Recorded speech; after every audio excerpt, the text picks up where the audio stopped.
Isma,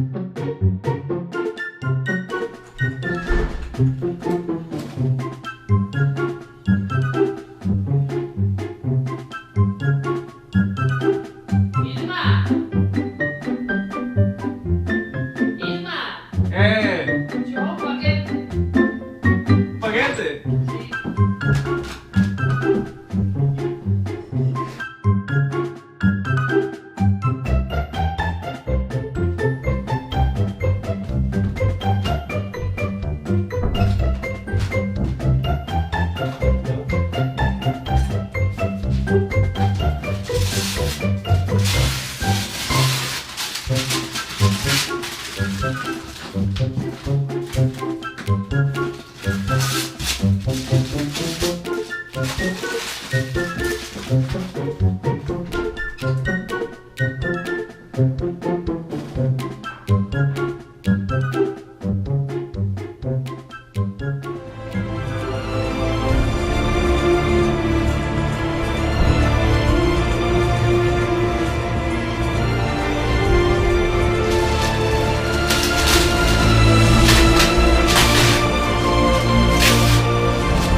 ¿Qué tal, amigos y amigas? Muy bien, eso que estás por aquí de nuevo. Me alegro. Bueno, hoy vamos a adentrarnos en un nuevo mundo, en un nuevo hobby. En plan, trátase do modelismo. Concretamente, o modelismo naval. Así que traemos por aquí a maqueta do buque insignia Juan Sebastián Elcano, da Armada Española. Este buque ten unha gran e magnífica historia, pero polo que de verdade monto esta maqueta é porque ten un gran valor sentimental para min.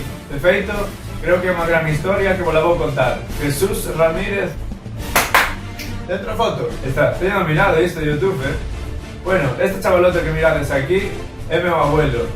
Por desgracia, abandonounos fai uns anos xa, pero bueno, deulle un cáncer e por lástima, pois iso. Quero facer esta maqueta en nombre del porque creo que lle debo moito. Igual está un pouco mal que o digo mismo, pero considérame que son bastante manitas. En plan, cando teño que realizar un traballo, unha tarea, tanto na casa como no traballo, pois rapidamente cos materiales ou cas ferramentas que teño a man ou tal, pois xa me desenvolvo super rápido para solventar a tarea ou problema, non? Vale, pois isto creo que yo debo a él en certo modo, porque cando era pequeno eu sempre estaba alrededor del, en plan, un fin de semana cando me levantaba iba pa sonta del, que eu sempre estaba no seu taller ou pola casa, por ali, pois arranzando cousas, reparando, fabricando ferramentas ou utensilios para casa, tal. Entón sempre estaba traballando con madeira, con clavos, con martillos, con remaches, con chapas. Bueno, sempre estaba aí con os materiales fabricando e reparando cousas, non? E a mí sempre me gustaba moito estar con él. De feito, sempre andaba con él, e entón creo que por iso que indirectamente se me foi inculcando esa maneira de traballar, ¿no? E de ser un pouco manitas, ¿no? Como que di. Vale, pois aparte diso, era unha persona super simpática, en plan, super amable, super graciosa tamén. De feito, el tiña unha frase, un nome, que cando estabas o mellor facendo río así, ou facía rir a él, pois decíache, que parrandeiro eres, ¿no? Que parrandeiro. Parrandeiro supoño que vería de parranda, pois sempre que estás así de guasa ou de broma, pois parrandeiro, ¿no? Ele sempre decía así. Acórdame que cando os domingos miña nai me levantaba para ir a misa, que eu era pequeno, vestíame iba a súa cociña e ali estaba o meu abuelo super ben vestido, acabado de afeitar, en plan, olendo a ese aftershave que tan característico dos avós, ¿no? Así potente, en plan de señor, ca súa boina impoluta dos domingos. Entón acórdome que chegaba eu, meu abuelo me abrazaba, sempre recordarei ese olor fuerte a ese aftershave, ¿no? Ir a misa era unha cosa que a mí non me gustaba moito, non? Porque teña que perder os dibuxos, tiña que levantarme da cama e madrugar un pouco, tal, non sei que. Pero bueno, unha vez que xa estaba ali, pois a verdade é que me sentía moi a gusto como abuelo, non? Porque él sempre estaba aí cos homes en plan da súa edad, tal, e meu abuelo sempre estaba sacando unha coletilla, ou un chiste, ou contando un conto para facer rir a xente, que todo fora máis agradable e ameno, non? A verdade que me gustaba moito eso, recordo moi ben. Outra cousa característica do meu abuelo, que era super impresionante, era que sempre nos compraba regalos, en plan, tanto a mí como a meu irmán, en plan, periódicamente sempre nos traía regalos, en plan, e iso, que máis feliz fai un neno que lle estén regalando cousas continuamente, non? De feito, cando saliu a PlayStation 2, en plan, tuve que decirle un par de veces, porque claro, era moi cara, pero acaboume comprando a PlayStation 2 justo un momento casi de salir, en plan, que valía unha animalada. E iso será un recordo que nunca olvidarei, porque foi impresionante para min. No meu pobo, onde vivo eu, os miércoles, pois hai a mítica feria, no? Pois meu abuelo sempre levaba a miña abuela e sempre que estaba os miércoles no colexio, pois sempre ao salir sempre iba correndo pa casa, porque sabía que meu abuelo me había comprado algo. Todos os miércoles me compraba algo. Entón era unha maravilla. Resumindo, que ten que ver esta maqueta con meu abuelo? Pois resulta que un día estábamos na cociña, tu fais a pois 16 ou 17 anos. Estaba eu en quinto de primaria, creo. Estaba eu aí con, non sei, con 11 ou 12 anos e estábamos vendo a tele. Nisto anunciaron pola tele, na editorial Altaya, creo que era, a maqueta esta del Juan Sebastián Elcano, plan, que iba por fascículos, plan, que daquela levábase moito de comprar fascículos no kiosco. Non sei se agora a día de hoxe se sigue levando, pero xa non se anuncia tanto, non? Pois bueno, entón mirei esta maqueta e non sei por que diseñou meu abuelo, molou unha idea de construir, non? O barco, tal. Entón diseñou meu abuelo, boa, como me gustaría facer esta maqueta, tal, non sei que, dixo meu abuelo, iso, mira que é un pouco complicado, non sei eu se darás feito. Eu, abuelo, sí, quero intentarlo, tal, non sei que. E bueno, aí quedou a historia, non? Bueno, o resultado é que o miércoles seguinte, cando volví da clase, en plan, cheguei a casa e meu abuelo habíame comprado o primer fascículo de Juan Sebastián Elcano. E bueno, traíame aí un librillo, tal, con as instruccións, os primeiros pasos, unhas tablillas para montar o chan aí da proa, creo que era, tal. Valía, creo que sobre €1, así, tal. Entón, guai, tal. Pero o miércoles seguinte, xa meu abuelo díxome, compreino, pero isto como siga así, pois, non vamos a poder seguir comprando, porque o fascículo xa subira de €1 a €6 ou así. Claro, eran como 100. Imagínate o diñeiro que meu abuelo pensou que iba a invertir aí. Aparte que xa no segundo ou terceiro fascículo xa trouxeron algunhas pezas que xa non podría seguir construyendo hasta que en plan pasaran máis semanas, o sea que xa eu tamén me estaba aburrindo un pouco.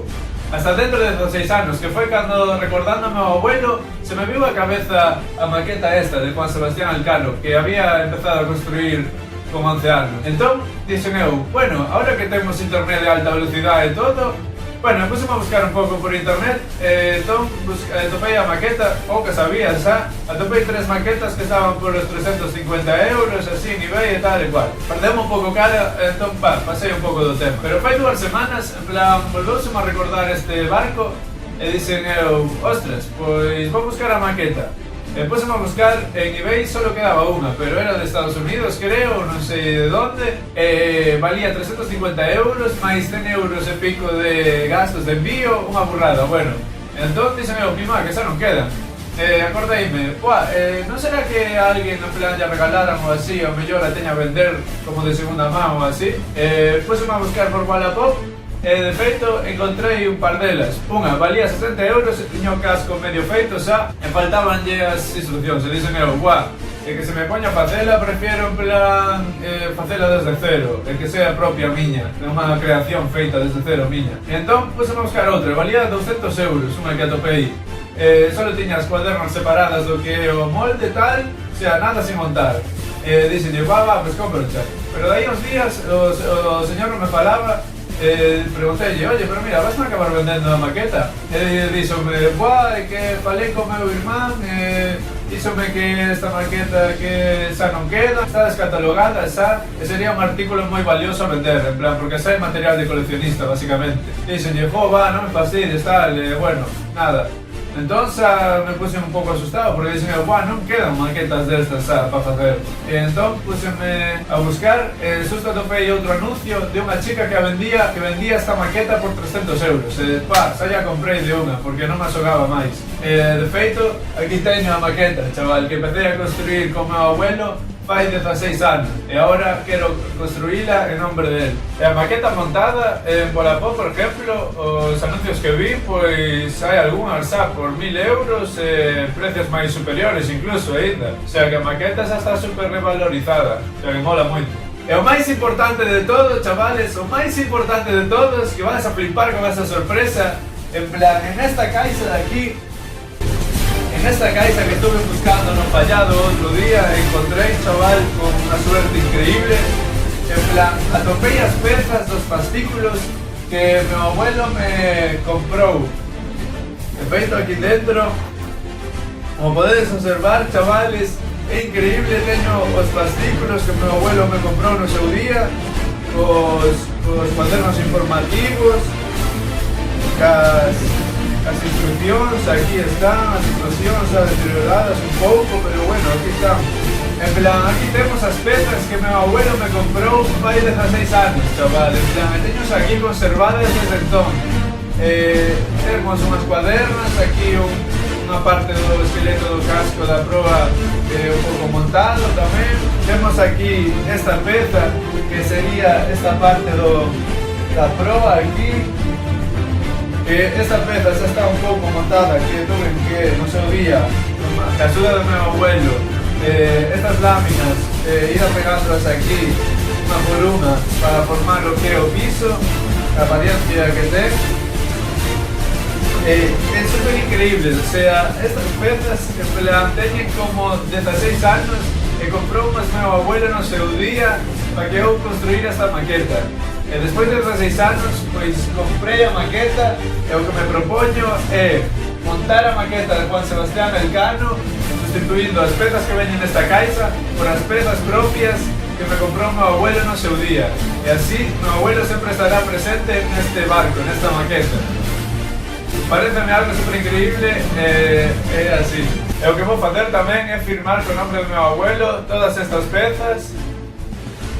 Firmarei por aquí, firmarei todas as súas pezas que me comprou para que queden co seu nome. O que penso facer é inmortalizar todo o proceso desta maqueta, da construcción desta maqueta, grabando todo o proceso de montaxe, para así logo subilo por partes a YouTube. Dado que estuve buscando información sobre o montaxe desta maqueta, solo hai dous simples vídeos que teñen coherencia, o sea, un vídeo iniciativo e logo hai outro pequeno vídeo de outra parte da montaxe, pero nada máis, o sea que é imposible que a información que hai montar esta maqueta. E aí é o que vou intentar facer eu, gravar todo o proceso e subilo por partes e así contribuir ca información sobre a construcción desta maqueta. Así que nada, vamos poñer máis a obra e mirámonos no seguinte capítulo desta serie. Chao!